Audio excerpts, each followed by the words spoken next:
Hi, everyone. Welcome to Family Law Matters. I'm Dr. Michael Mantell, and I'm privileged to be joining Bonnie Rabinovich Mantell, owner and managing partner of the Primus Family Law Group, a family-oriented firm where experience meets results. Hi, Bonnie. Hi, Dr. Mantell. How you doing today? We're so formal. Dr. Mantell. My Well, goodness. I gotta let people know that, you're not just somebody I met. Have we actually met, or is it always on Zoom? Well, in any case, Bonnie, Uh, we have a question today that I'm going to ask you to unpack. And it's a question that came in from someone who's enjoying these family law matters. So here's the question. When is it wise to get a divorce without an attorney? Without an attorney. When is that a smart idea, given all of the things that can happen before, during, and then after a divorce? So is it ever wise? And if so, when? Well, yes, of course it is. I mean, if you, we do have a facilitator's office down at the courthouse that does provide free legal help, and they will help people who cannot afford an attorney get through the process. It obviously works a lot better if you guys are in agreement, because if you're in agreement and there's less to argue about, then there's less to have to understand about the law. But what's really important is to make sure you still understand the legal mumbo jumbo, because there's a lot of it, Michael. There's a lot of things that people think they understand, and then that will affect their lives later on. I'll give you a perfect one, okay? A perfect example. In a lot of marital settlement agreements or judgments, which are the same as judgments for your divorce, people agree to waive the Social Security rights they may have in their spouse's Social Security. Done all the time. Okay, now let's look at this. If you've been married to your spouse for longer than 10 years, and that spouse has been contributing to Social Security, you as the spouse get what is called a derivative benefit, which means your spouse's share doesn't change. The government gives you your own separate piece because you were married for that long. Why give it up? It's not penalizing your spouse. It's not coming from their share. And it's your separate piece from the government. Why give it up? So a lot of people don't know what they're doing. And because it's standard language, which a lot of people sign without reading, you end up giving up rights without really understanding the consequences. That's when it becomes important to have an attorney, if nothing else, to review what you're signing and make sure you understand what you might be giving up or what you may not have even thought about. So you don't always need an attorney from beginning to end because they're expensive. Right. So the question raises real concerns. Basically, someone says, we're agreeing on everything. Everything is wonderful. Obviously, not everything is wonderful. They're getting divorced. So there's some difficulty somewhere. But I've seen cases in my office with couples who've tried to hold a marriage together and for whatever reason come to the decision it's not going to work, that the wool is being pulled over someone's eyes.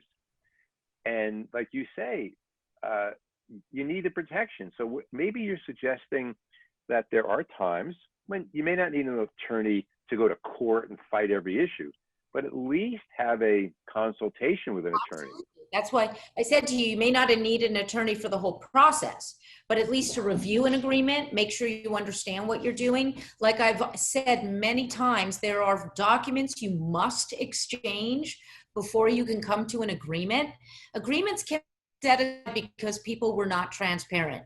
So you get all the way done. And then within 6 months or a year later, somebody realizes, holy crap, I didn't know what the hell. And then it gets set aside and you start all over again. And then you need an attorney. Right. And so I say to people, yes, we are expensive, but in most cases, it is less expensive to spend that money now, even if you have an agreement, especially if you have an agreement, than to have to undo it and start it again, or have it continually rejected by the court because you don't know what forms you're missing, it gets expensive that way as well. Emotionally, you can't get it done. Things can't, I've seen people where they signed off agreements, divide the retirement. That's not the proper language. If you don't have the proper language, the retirement plan puts its hands up in its head and goes, I don't know what to do. Literally, they won't do anything. So you get stuck, and then you have to get an attorney, and then several years have passed, and now we don't know what piece is really, it becomes a mess. When you sit down with someone who comes into your office and says, everything is great, we don't really need an attorney, I just want you to review what I have here, how long of a process is that? It depends on what, I mean, that's like saying, how long does somebody need some coaching? Yeah. It depends on the situation. How complex are their cases? How long were they married? If they were married 5 years, it's going to be different than 25 years. If they have 72 properties, it's going to be different than if they have none. If they have no children, right? So how long does it take? It takes, if somebody comes in and says it's just to review, I usually start with their disclosure documents and make sure both sides have disclosed everything and whether they understand what it is and what it means for what they think they're agreeing. And that usually, it's kind of like reverse engineering. I start at the end and work my way back up and make sure everybody knows what they're signing, because they are adults and they are allowed to make their own decisions as long as they're informed decisions. Another question. Let's suppose you find an issue that is a problem. Something was left out. So you say, Mrs. Jones or Mr. Jones, I think this is important. Now, they can go off on their own, fill that in, they're done with you. The consultation with the attorney, that's what they wanted. They wanted to know what else they need to do. They don't need representation through. No. I have a saying that I use. If you think a professional is expensive, what do you see how expensive an amateur is? Absolutely. I mean, usually what happens is when they realize something is a miss, they then want you to ask, further questions. So that may change the nature of the relationship, but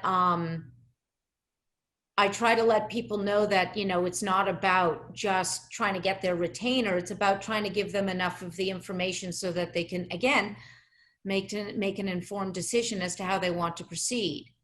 And often in that situation, they still want to proceed, and then that's okay, but at least I've given them what I know is the right information. Okay, good. I think you covered it. And I hope that whoever wrote in for that question gets the answer and understands whether a lawyer, an attorney is truly necessary, and if so, when not. So thanks again for that wonderful answer, Bonnie. If people want to be in touch to speak with you and get some more information about Primus Family Law Group, how can they do so? They can reach out directly to 619-574-8000. And they can also reach us online at www.primusfamilylaw.com. We can schedule a free 30-minute phone consultation to discuss any family law matter you may have. And if you want to write in some more questions, feel free to do so at support, that's SUPPORT, at primusfamilylaw.com. Thanks, Michael. Thank you, Bonnie. See you next time.